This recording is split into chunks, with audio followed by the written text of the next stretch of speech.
Hello friends, स्वागत है आप सभी का एचसी क्लासेस पे।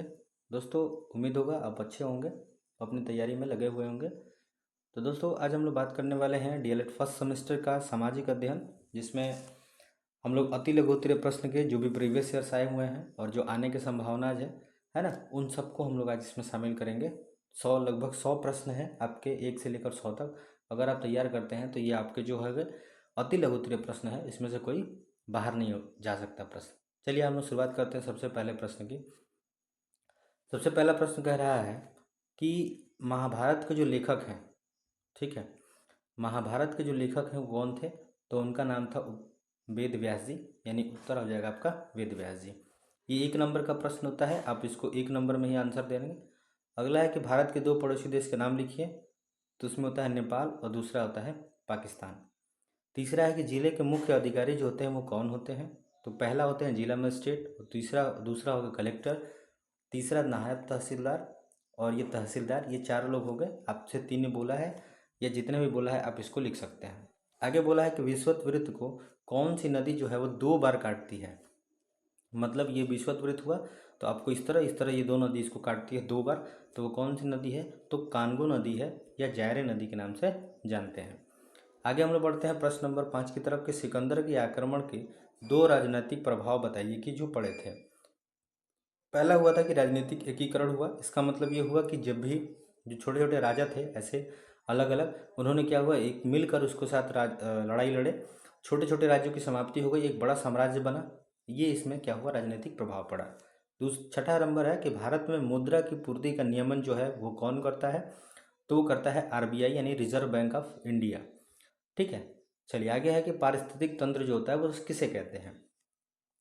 पारिस्थितिक तंत्र एक प्राकृतिक इकाई है। इसमें समस्त जीवधारियों, पौधे, जानवर तथा अणुजीव जो होते हैं शामिल होते हैं, जो अजैव पर्यावरण के साथ अंतः क्रिया करके एक महत्वपूर्ण जैविक इकाई बनाते हैं, है ना, जिसको हम लोग इंग्लिश में कहें तो इकोसिस्टम इसको कहते हैं।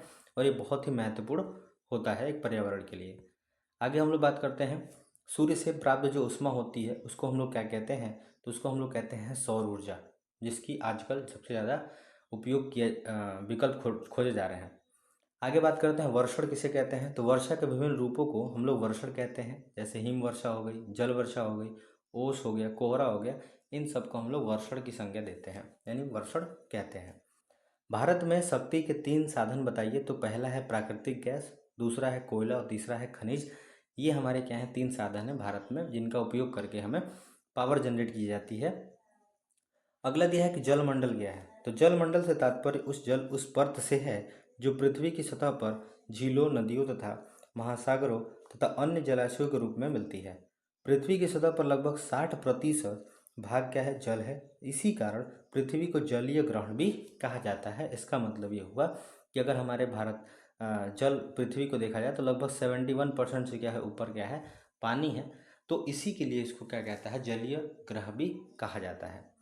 आगे हम लोग बात करते हैं प्रश्न नंबर 12 की। कह रहा है कि पद्मावत की रचना किसने की थी?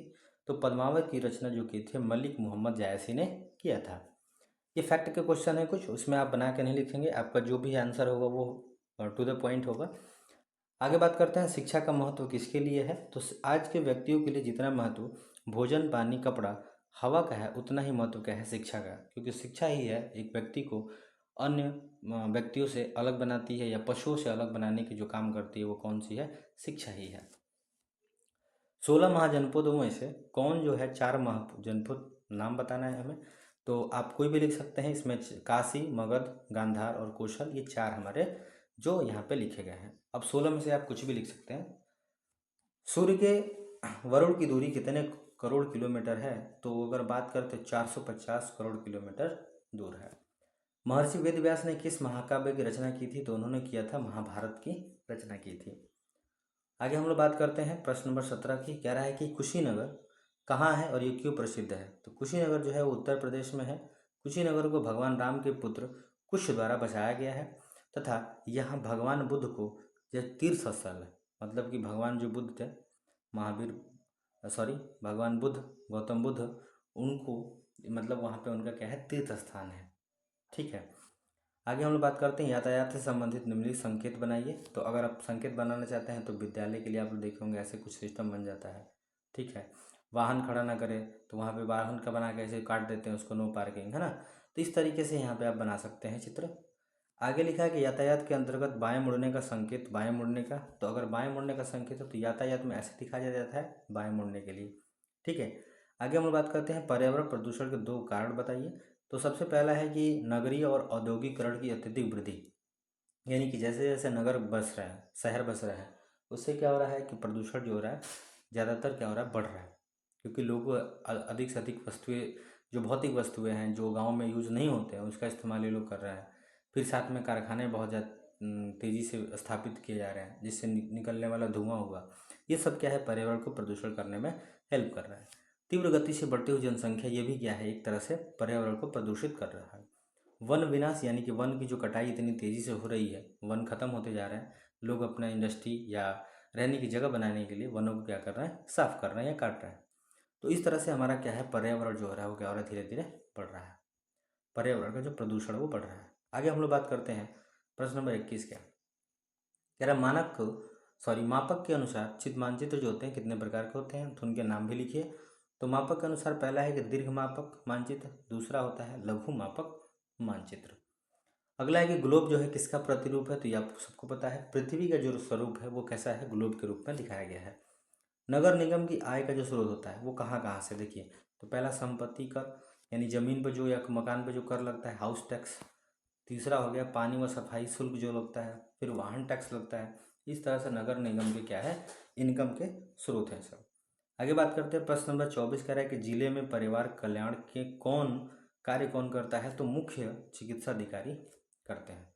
आगे बात करते हैं 25 कह रहा है फरवरी कितने दिन के बाद जो होती है, 29 दिनों की होती है। तो फरवरी हर एक 4 वर्ष में, अगर 4 ईयर्स पे, यानी कि जो भी ईयर है, जैसे मान लीजिए 2000 ईयर है, 2000 को अगर हम 4 से विभाजित कर दें, अगर विभाजित हो जाता है तो उसमें क्या होता है, लीप ईयर जो होता है, यानी कि फरवरी जो होती है उसमें 29 तारीख की होती है।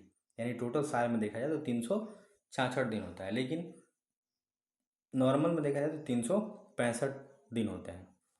आगे बात करते हैं बोध गया क्या है। तो बोध गया जो स्थान है वो गौतम बुद्ध जो है उनको ज्ञान प्राप्त हुआ था इसी जगह पे, बोध गया में। आगे बात करते हैं हर्षचरित्र की रचना किसने की थी, तो बाणभट्ट जी ने की थी। चीन की महान दीवार का निर्माता कौन था, तो चीन के सर्वप्रथम शासक किंग शी हुआंग द्वारा इसका निर्माण प्रारंभ करवाया गया था। आगे बात करते हैं कि ग्राम पंचायत के 2 कार्य बताइए। तो जल संसाधन, सड़कों, जल निकासी, स्कूल भवनों का रख रखाव व निर्माण कार्य इनका कराना होता है, और स्थानीय कर का संग्रह करना, ये ग्राम पंचायत के कार्य होते हैं।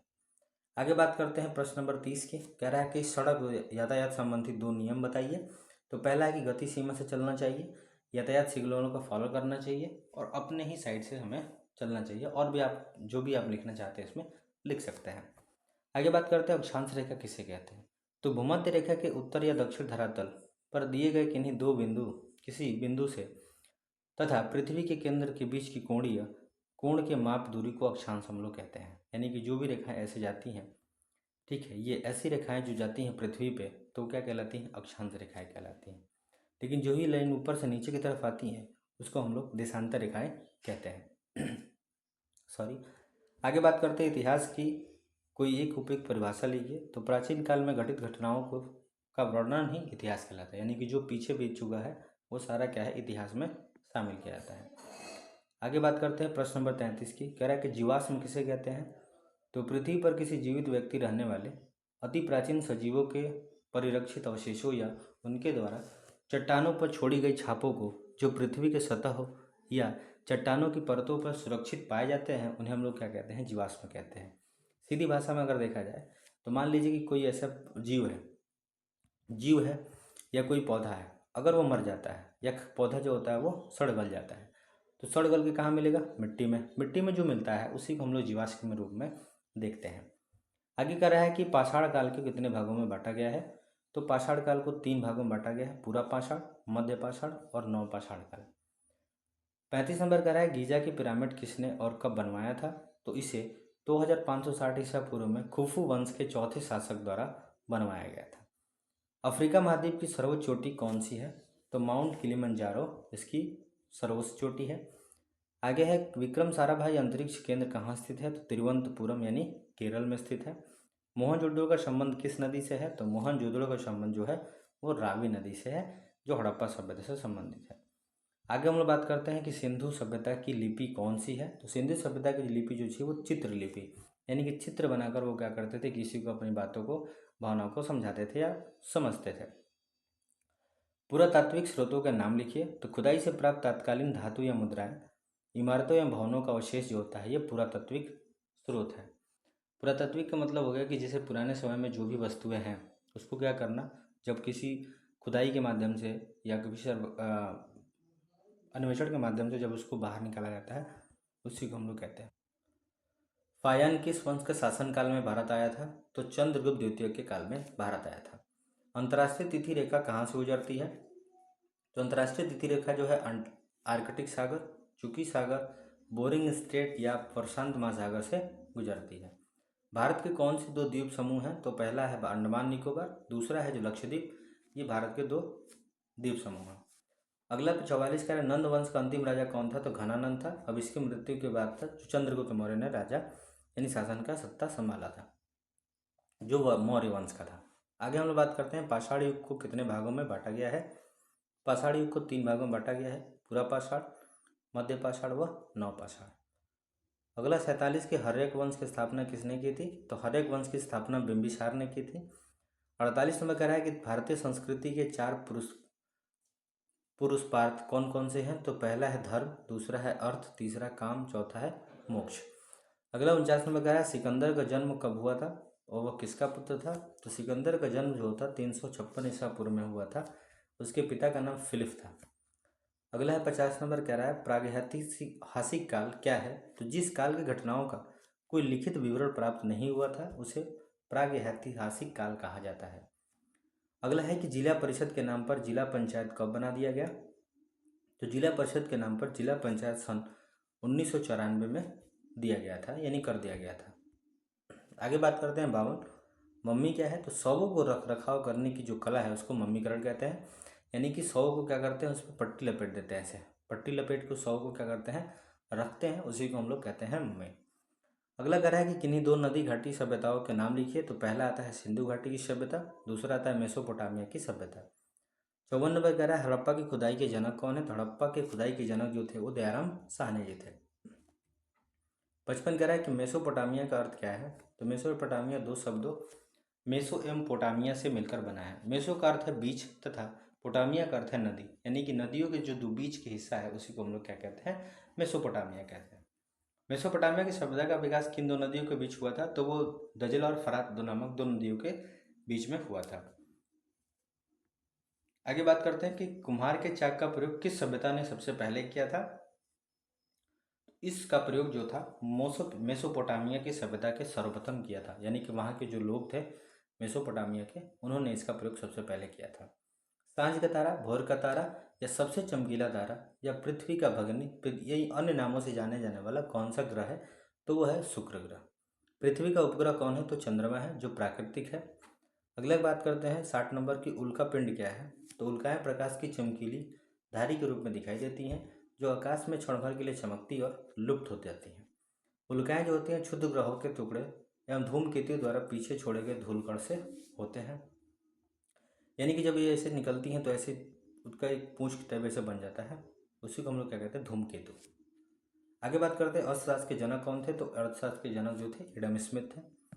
आगे 62 कह रहा है कि विश्व के सबसे छोटे एवं सबसे बड़े जो महासागर है, सॉरी महाद्वीप है, उसका नाम बताइए। तो सबसे बड़ा महाद्वीप जो है एशिया, दूसरा सबसे छोटा जो है ऑस्ट्रेलिया महाद्वीप। मिस्र सभ्यता के 2 देवताओं का नाम बताइए। तो होरस और ऑसरिस। मेसोपोटामिया सभ्यता के 2 देवताओं का नाम बताइए। तो पहला है शामस सूर्य, इतिसा यानी रक्षक देवी। 65 नंबर है, कह रहा है 2 विदेशी यात्रियों का नाम लिखिए। तो पहला हो गया मेगास्थनी, दूसरा हो गया हेनसोंग। और भी नाम है, फायान है, और भी सारे नाम लिख सकते हैं।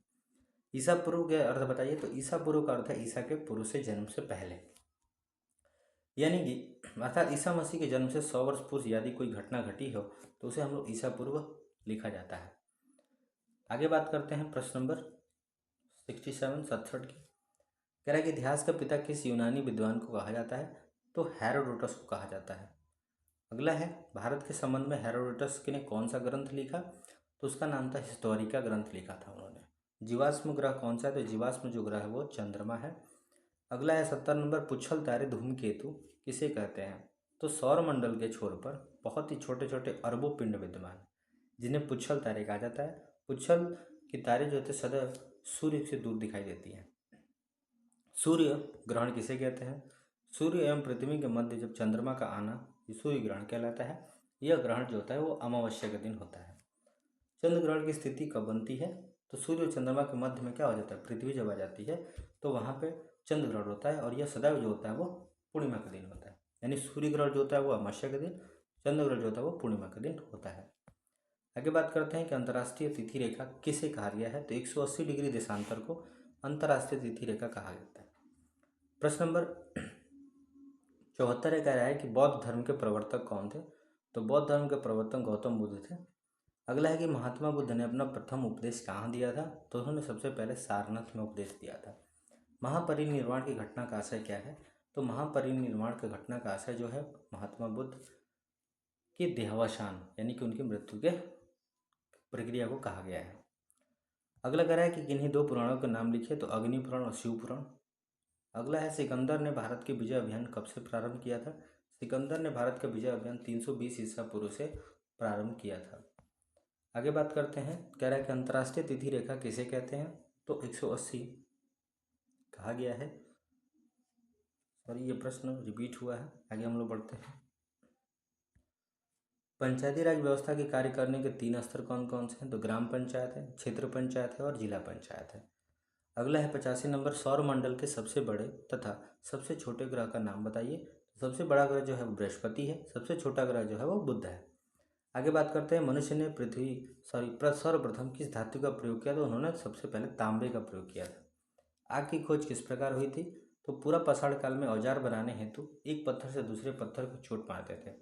एक पत्थर से दूसरे पर चोट मारते टकराने पर आग की चिंगारी निकली, जिससे उन्हें आग का ज्ञान हुआ। इस युग को कहा, यह महान खोज थी। यानी इस युग की कौन सी की? पूरा पाषाण काल की ये सबसे बड़ी खोज मानी जाती है। गायत्री मंत्र का संबंध किससे है? तो गायत्री मंत्र का संबंध ऋग्वेद से है। महाभारत का पूरा नाम बताइए। तो महाभारत का नाम जय संहिता था। विश्व की सबसे बड़ा और सबसे गहरा महासागर कौन सा है? तो सबसे बड़ा और गहरा जो है वो प्रशांत महासागर है। पृथ्वी के परिभ्रमण की दिशा क्या है? तो वो पश्चिम से पूर्व की ओर घूमती है। आगे है, कह रहा है कि इतिहास क्या है? मानव विकास के उस काल को इतिहास कहा जाता है जिसका विवरण निम्नलिखित रूप से उपलब्ध हो। लिखित रूप से उपलब्ध हो, उसी को हम लोग क्या कहते हैं? इतिहास कहते हैं। 94 कह रहा है कि पूरा पाषाण काल की 2 विशेषताएं बताइए। तो इस काल में मानव की जीविका का आधार शिकार था। आग का आविष्कार पूरा पाषाण काल में हुआ था। कह रहे 9 पाषाण काल की 2 विशेषताएं। पहिए का आविष्कार 9 पाषाण काल में हुआ था। कुत्तों को पालतू बनाया गया था। कृषि का भी आविष्कार हुआ था। बुद्ध धर्म के संस्थापक कौन थे? तो बुद्ध धर्म के संस्थापक गौतम बुद्ध थे। तारा किसे कहते हैं? वो आकाशीय पिंड जो अपने प्रकाश से प्रकाशित होता है तथा प्रकाश तथा ऊष्मीय वितरित करता है, तारा कहलाता है। यानी कि इनके पास अपना खुद का प्रकाश होता है और खुद की ऊष्मा होती है। आगे बात करते हैं, परिभ्रमण का अर्थ क्या होता है? आकाशीय पिंड जब एक स्थल पर घूमता है, उस घूमने की प्रक्रिया को क्या कहते हैं? परिभ्रमण कहते हैं। आकाशगंगा ब्रह्मांड में बहुत बड़े बड़े समूह में खरबों तारे पाए जाते हैं। तारों को ऐसे किसी समूह को आकाशगंगा कहा जाता है। क्षुद्र ग्रह कहाँ पाए जाते हैं? सूर्य के चारों ओर ग्रहों तथा उपग्रहों के अतिरिक्त छोटे छोटे पिंड भी चक्कर लगाते हैं। इस आकाशीय पिंड को ही हम लोग क्या कहते हैं? क्षुद्र ग्रह का नाम देते हैं। ये मंगल और बृहस्पति ग्रह के बीच में पाए जाते हैं। दोस्तों, ये रहा आपका SST फर्स्ट सेमेस्टर का अति लघु उत्तरीय प्रश्न। फिर मिलते हैं आपको अगली वीडियो में। तब तक के लिए धन्यवाद।